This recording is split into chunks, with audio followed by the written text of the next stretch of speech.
What's going on, beautiful people? It's your boy Davonte Green, and I'm here on a Monday morning to bring you some motivation, man, some insight.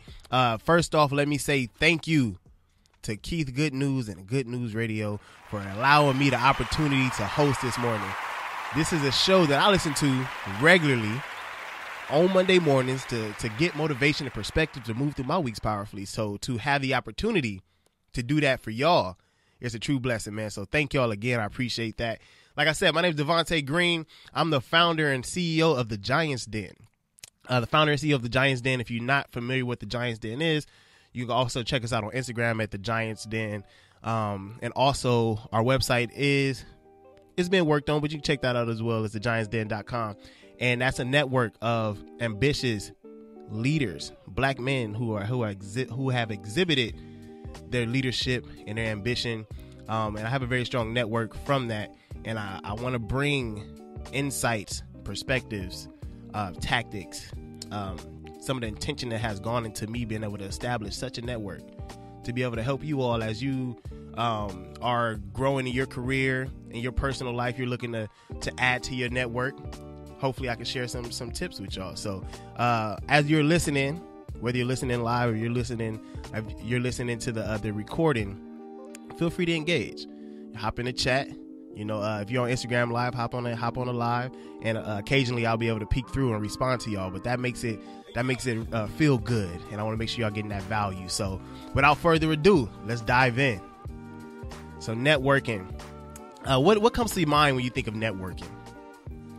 Maybe going to an event. I'm gonna go to a happy hour with my coworkers, and that's me networking. Or I'm gonna go to a conference and I hopefully meet some people there.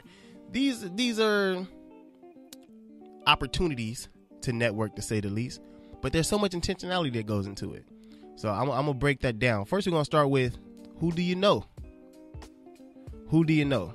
It's important to reflect and remember those people that you met in your life, because when I asked you who you know, you probably thought about the people that you talk to every day. But the people, they could have been former coworkers, teammates, neighbors, former classmates, etc. You might not talk to them all the time, but you still have the opportunity to connect. You don't not know them. You're just not that close to them anymore. But these are people that you still have in your, or could be in your network as well. Who you know encompasses who you are presently, how able you are to easily and obviously connect with them. How late or how early can you call these folks? That's a way that I like to gauge my relationships. If we have a really, really good relationship, probably can call you late at night, you answer the phone for me. Probably can call you early in the morning, you answer the phone for me. For me, that's a report card on our relationship.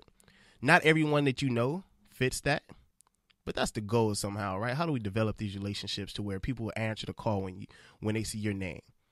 When you have a need or need support, they are happy and enthusiastic about doing it, right? That's how we're talking about our network today. So, quick quiz. If I were to challenge you to list the top 10 most powerful connections, could you write down their phone numbers and names by memory? Think about it. Not just any phone numbers, not just any names. The folks who have influence, who will be able to connect you with things that will level you up. Could you write down their names, phone numbers? Or let me add to that. If I offered you $100 for you to write for every name that had a phone number and email attached to it, for some of the most powerful connections in your network, would you be able to do that? Probably not. Right? Probably not. And that's okay. But after hearing this, I think that we should be better off. Right? So everyone has a circle of influence. I want to talk a little bit about the circle of influence. Whether you like it or not, whether you intentionally built this circle of influence or not, whether you agree or not, it doesn't matter. You have a circle of influence. And again, that could be family. For a lot of people, maybe not right now, but before COVID-19 struck and we were on lockdown, you're at work so often, your coworkers could be a center of your influence. Your employees could be a circle of influence. Classmates, neighbors, your sororities, fraternities, clubs, and groups. A lot of this drives our influence, what we think about. I know in the Giants Den, we've been talking a lot about fitness and investing. I know that the guys that I talk to on a regular basis are invested in their future, in their families, in their health, right? So I am being motivated on a different level because of my circle. If everybody is stepping their game up, there's an unspoken law that's what we're doing in here. You know what I'm saying? That's what we're doing. So I really want to like stress the importance of your circle of influence and say you could have a positive circle now. You can have a strong circle now, but there's nothing wrong with growing that circle. And there's nothing wrong with putting some language to how you've already been moving. Maybe you don't hear anything new today. Maybe I'm preaching to the choir. And that's fine. I know for me, I was able to navigate socially and develop networks, but I didn't have the language to put to it. I couldn't tell you what I was doing. I just knew that I was able to make connections with folks and they were leading to positive connections. So many people try to do everything on their own. Many people try to do everything on their own when they have connections. Like I mentioned, you have people that you used to work with that you don't talk to anymore, that you used to go to school with that you don't talk to anymore, that used to be a neighbor that you don't talk to anymore. Doesn't mean that you don't know them. That's low-hanging fruit to reconnect with them. In your lifetime, you've met thousands of people, and that's no exaggeration. And every person in your circle of influence have also met thousands of people. So when I talk about networking, it's literally leveraging the people in your network and the people in their network to establish a stronger one for yourself. I'm going to give tips before we get off this call. Before we get off the air, before we wrap up and everything, I'm going to give tips, 10 of them that I really want y'all to write down and implement. If y'all want to give me feedback on how they worked out for y'all, you can always hit me up. My personal Instagram is at @dgreen_ambition. It's always been that because I've always been ambitious. You know what I mean? I hold pride in that. But before we get there, I want to talk a little bit more about the sort of the influence that we have and the opportunity we have right in front of us to connect with people. One thing that you may have heard before is the 6 degrees of separation. Sounds crazy. Sound like, the 6 degrees of separation says that you can get in contact with anybody. You're just 6 degrees away from getting in contact with anybody. Sound like a fairy tale? I did it.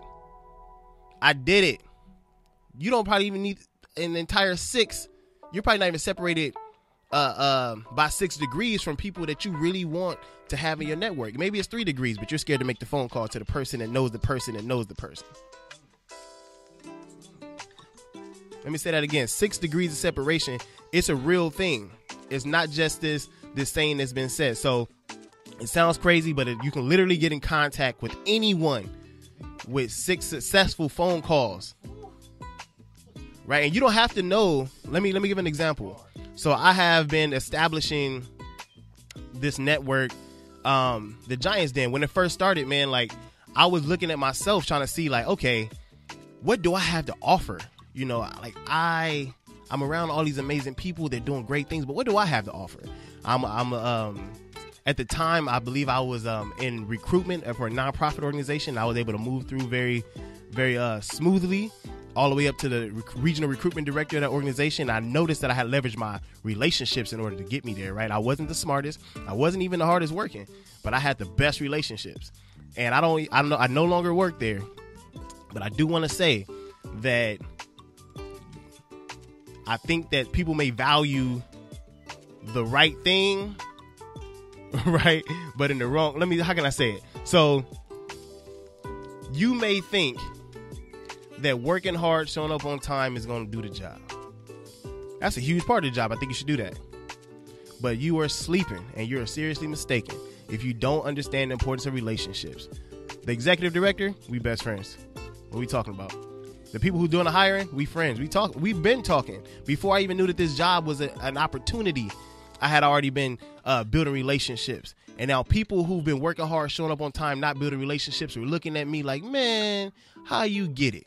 Because I get it. because I understand that there's a much larger game to be played out here.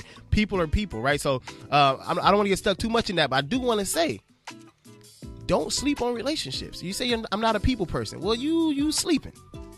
You are a people person. You a people. You a people person. So 6 degrees of separation of the importance of leveraging your network that you already have, or let's say identifying your network that you already have. When you are looking at your network, let's say you sit down and you pull out a pen and paper and you say, okay, I know this person, I know that person. You write down the names, the phone numbers, what they do, after you've already established what it is that you do and the value that you bring. And you come up with a pretty nice list that you feel confident about. What do you do with that? It's not just to figure out who's in your network so that you can leverage them and try to use them to climb this ladder. Although that is a part of it. And I would be remiss if I act like it wasn't. I think we get stuck in this politically correct mindset all the time, a lot of times, that we forget the nature of the laws of society, in a sense, right? You can wear what you want, show up how you want to show up. Nobody's going to judge you. False. They are. I mean, accept me for being me. I do accept you for being you. I just don't like the you that you presented. You know what I mean? It's a lot of different things. So without too much, I want to jump into these 10 pieces. Well, not before we get there. Like I said, besides leveraging your network to grow your connections, you must rely on yourself to make connections as well. And you're not using your relationships as just stepping stones. If I were to reach out to Keith and say, hey, Keith, which I've done before a number of times. Hey, Keith, it's this one guy over here. I love the way he's moving. I think that he'd be a great addition to what I'm trying to do. Is there a way that you can make that introduction? So one thing that's really important is me and Keith's relationship. Because Keith is about to introduce me to this person who's moving in a way that has caught my attention. That means clearly they've been doing something right. That's a serious connection for Keith. He just can't put his name and vouch for anybody with making connections, because now he'll mess up his network. Right? So it says a lot about the relationship that Keith and I have, the trust that Keith and I have, for him to be able to like invite me on this show or to introduce me to one of his people in his network. And so that's really important. But through doing that, me and Keith are strengthening our relationship. When you start to communicate with your network, and from that, you develop a stronger, deeper network with other folks. You are building trust with everybody who's already in your circle, which is really, really important. So here are a few tips that I have used as I've navigated my career in the nonprofit world, as well as building an organization composed of well-respected and ambitious black men. And I want y'all to understand, in this network, there are politicians, there are military officials, there are nonprofit professionals, there are engineers, we have lawyers, we have, they're the mix of everything, communication, folks who are entertainment, radio, obviously. We have a deep network, folks who have 6 PhDs. We had 6 PhDs in a room one night. And here I am, kid from Inglewood, grew up sleeping on everybody's floor. What I used to have, keep spaghetti mac. We was in the kitchen just making up stuff we was in the kitchen just making up stuff based off of what we had in the covers. I had spaghetti mac, so when I tell you I don't come from a silver spoon, I don't come from, people putting me in the right spots to make connections. I had to intentionally build my network on my own. And like I said, a lot of it was based off of who I am as a person. And I think that's the bulk of it. But it's also the intentional part that comes with establishing a network. So I'm going to run through some of my 10 tips. So get a pen, get a paper, get your phone. You can use the notes on there. And if something connects with you, go ahead and throw it in the chat. So the first one, be friendly first and everything else will fall in place. First one, be friendly first and everything else will fall into place. People do business with people they like and people they trust. People who smile are 100 times more attractive than people who don't. Smiling not only sets the tone for others, it's the reflection you give It's a reflection you give them and who you are and how you think. Sometimes you don't got to say anything. We know you can feel positive energy in the space. You can feel negative energy in the space. On the phone call, you can feel somebody smiling on a phone call. Text messages, using emojis, whatever it may be. Be friendly first and everything falls into place. People want to work and do business with people who they get along with. Number 2, project your self-image in a way that breeds confidence in others. Not just confidence in you, it breeds confidence in others. Your handshake is an indicator of your self-image. So is the way you dress. Everything from your hair to your shoes. Your projected self-image creates your first impression. And although first impressions are not always correct, they still linger in our minds until that impression is corrected. So again, number 2, project your self-image in a way that breeds confidence in others. Number 3 on the list, your ability to look someone in the eye as you speak is a telltale sign of your own self-respect. Now, let me say, it might feel uncomfortable when you're practicing this, right? Just to deviate a little bit, back in the day, we heard was Kevin Trudeau, and he would talk about the teachability index. And the first thing, when you're learning something, you're unconsciously incompetent. Let's say you're tying your shoes, you learn how to just use driving. And I'm gonna breeze through this because this ain't the point. Right? So the first thing, when you're driving, when you're a kid, you don't even know that you don't know how to drive. Then you become a teenager, you know that you don't know how to drive, but now you are aware. So you went from not being aware to being aware that you don't know how to do something. Right? So I'm aware that I don't know how to drive. And then you learn how to drive. You start learning how to drive. But when you first start learning how to drive, you check 2 and 10. You check your rear view, your side view mirrors. You got the seatbelt on.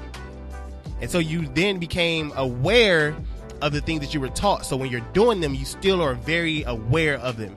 And then now, for most of us listening, you hop in the car, you don't even think about those things, but you still do them. Right? So I want to say that when you're looking at someone in the eyes, it may be uncomfortable at first. When you're really trying to focus on having a firm handshake, it may be uncomfortable at first. But at some point, it'll just be second nature, just like driving. So remember, look someone in the eye. It's a telltale sign of your own self-respect. Number 4, positive attitudes attracts positive responses. Positive attitude attracts positive responses. Well, if you do a study in your own life, just in your mind right now. Think about people who always complain, people who are negative, people who have come into a space with negative assumptions of that space. Oh, I don't like this space. I don't like. And think about the experience that they usually have. More than likely, it's a negative experience. More than likely, people have something to say about them. Somebody don't like them. Guess who don't have that happen? Me. And that's not to brag, that's not to boast and say that I'm a perfect being, but I come into spaces with positive intentions. I carry my atmosphere with me. And if somebody was to engage with me for any matter of time, they will feel this atmosphere. So I don't go a lot of spaces with negative intentions or negative expectations. Your positive attitude attracts positive responses. And if you're just now joining us, I want to say again, this is Davonte Green here hosting this morning, Monday morning, and we're talking about networking. And we are on lesson number 5 right now. So with the 4 lessons, hopefully you got those written down. Just to recap, with the first 4 were: be friendly first and everything else will fall into place. Number 2, project your self-image in a way that breeds confidence in others. Number 3, your ability to look someone in the eye as you speak is a telltale sign to them of your own self-respect. Number 4, we just covered positive attitudes attract positive responses. Now we got 10 of these, so I'm gonna go through the next 6. Hopefully you're still taking notes. Number 5, the less you focus on your motive to meet, the more likely it is that the connection will be successful. Let me break that down. Say I'm meeting with someone who I want to do business with, and we decide to go to Sip and Sonder over here in Inglewood off Market Street. Make sure y'all check them out. Small black owned business where I take a lot of my meetings from. You go over here, you meet with somebody, and the goal is to solicit, let's say, or to get them to purchase a product you have, or to become a business partner, whatever it might be. But if your focus is to almost make a sale, you won't have a genuine connection. If your focus is to get to know these people and just be a human with them and share your human experience, I guarantee you'll get a lot further. Not that you are now blind to what your intention was on the meeting, but if you allow that the purpose of the meeting to be the priority in a sense when you're trying to make a connection as well. And keep in mind that connection can lead to a lot more than just that one interaction, whatever little transaction you got planned. So again, the less you focus on your motive to meet, the more likely that connection will be successful. That means if the conversation talks a little bit about family or sports or interests, because we know the quicker that you can find the commonality between you and someone else, the quicker connection can be made, the quicker that barrier comes down. So don't feel like you're deviating from the purpose just because you haven't closed the deal, in a sense. All right. So that was number 5. The less you focus on the motives to meet, the more likely it is that the connection will be successful. Number 6. This goes hand in hand with number 5. Take a genuine interest in other people before you ask them to take a genuine interest in you. What does this mean? Are we only do we have a transactional relationship where we're only talking when it is time for me to do something for you? When we're talking, are you listening? Are you giving thoughtful responses based off of what someone was sharing, or you've been waiting for your own time to talk? When do people hear from you? Do you send out birthday texts? Shout out to Keith Good News, shot me $31 for my birthday on my 31st. You know what I'm saying? And we've been friends for since 15 years, half our lives, and we are still developing our relationship. And looking like that did wonders. You know what I mean? So if Keith, based off of that, and this is my best friend, so this may not be the best analogy, but based off of that, I'm more likely to do things that Keith needs. Keith helped me to celebrate my birthday. So you got to think about really showing genuine interest in people. Make your friends before you need them. Write this down. It's not even on my notes. Make your friends before you need them, because once you need them, it'll be too late. Make your friends before you. So that means that sometimes you don't have a motive. You don't know how this person is going to benefit you. You don't know what jewels this person is going to bring, what connection they're going to bring, what value they're going to bring. But you're also not scoping people for a specific place in your network, right? Make your friends before you need them, because once you need them, it'll be too late, and you'll come across as ingenuine, right? And you can make friends anywhere, in a grocery store,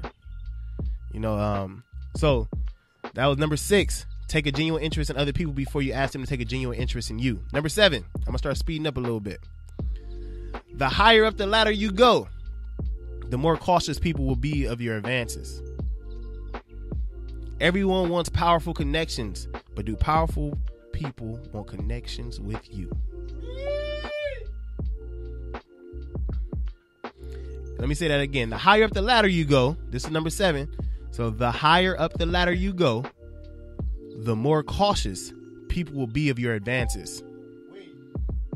Everyone wants powerful connections, but the powerful want to be connected with you.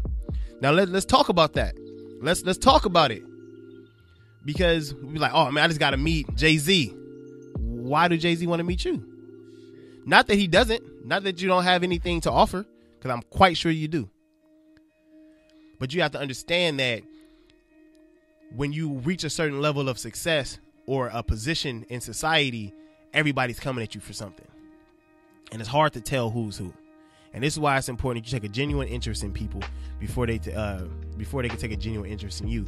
But you also need to be working on yourself and making sure that you have something of value to offer that's recognizable to the marketplace before you even expect someone to have a conversation with you. If right now you say, hey, Davonte, I need you to connect me with somebody, man, like again, the Giants Den, I have a very strong network and it's continuously growing. Those guys who I have a network with, they also have a network and we're continuously growing that. But there's some serious guys in here. So let's say you want to be connected. I share a number with you. I put a meeting on the books for y'all. And you ain't got nothing to talk about. Your follow through is weak. Now my name is on that. So you can get in the door, but can you really have a conversation once you in there? Can you work? You know what I mean? So it's still up to you to work that. So again, the higher up the ladder you go, the more cautious people will be of your advances. Everyone wants powerful connections, but do the powerful want to be connected with you? The only way they respond to that is to make sure that you're working on yourself, establishing that value. Number 8, people judge you by the action that you take or don't take. Whether they say something or not, I'm guilty of it. And it's not judging people. No, it is judging people. Let's again, we keeping it 100. We keeping it all the way 100. It is judging people. People judge you, whether they say something or not. You're being judged continuously. Even by your family right now in your house, you're being judged. You know what I'm saying? So when you tell somebody you're going to do something, you make promises, you share your dreams. And, you know, all of us, sometimes we share things that may not come into fruition. But we too damn old for that now. So when you are passionate about something, you sharing information about how you about to go after it, and then they see you ain't went after nothing, trust down. They say something or not, whether they say something or not is not the point. They don't trust you as much because they saw you not follow through on what you said you will follow through on. All right, so that's number 8. People judge you by the action that you take or don't take. How I've been able to really establish my position in life right now, I was 315 pounds, 49% body fat. The first 90 days, I didn't even hit the gym. I didn't post nothing on social media. I wanted to prove to myself that I was about this gym action, about this health life, before I invited anybody else in on it. And here we are almost 2 years later. You know what I mean? And the other day I did a 31-mile bike ride. People respond to me. They trust me because they see me demonstrate my commitments to myself. And I think that's really important. Number 9, provide more value than you expect in return. When you hit somebody up, let's say you are at work. Let's use work. I use a lot of entrepreneurship stuff, but let's use work. And you're trying to make a connection with someone who is of a higher position than you. You don't shoot that email and say, hey, I need this from you. You shoot that email and say, hey, what can I do for you? Hey, let me take you to lunch. I went to lunch. I was applying for the regional recruitment director role last year or whatnot. And before, I knew I was in a good position to get it. But again, I'm good friends with the executive director of the entire organization. I invite her to lunch. When a bill comes, I pay. She makes probably 4 times more than me. I pay. Me and her are still friends to this day. Anything I need, you got it. And I got that position, by the way. Number 10. Your present reputation determines your fate. Your present reputation determines your fate. What your reputation is today determines the near future of your success. Not that you can't change that reputation, but when you're doing the things that we already talked about from 1 through 9, that is what's helping to establish your reputation. Those smiles, following through on your commitments, looking people in the eye, being mindful of your of the impression that you give off. This is what establishes your reputation. So people talk about you, whether you notice or not, in whatever way they want when you're not around. Let's hope that that's a positive thing. I'm gonna leave y'all with a bonus. It's the last one I'm gonna leave y'all with. It's a bonus. And the most important, talk real, act real, be real, and you will find that others will do the same in return. I'm so much myself that I give people no choice but to be themselves, and that's when the most genuine connections are made. That's 1 through 10, y'all. It's been an amazing morning. Again, I'm grateful for being here. Glad that y'all tuned in. Hopefully, I left y'all with some value. Shout out to Keith Good News for the opportunity to have me on here. Shout out to y'all for being up on a Monday, seeking value. And hope to see y'all out in the world, man. Hit me up again at dgreen_ambition. Y'all can also follow the Giants Den at the Giants _den on Instagram as well. And you check us out on our website, thegiantsden.com. It's under construction, doing some changes, but it's still available. You can get the good information on there. Until next time, y'all, be blessed. Mm.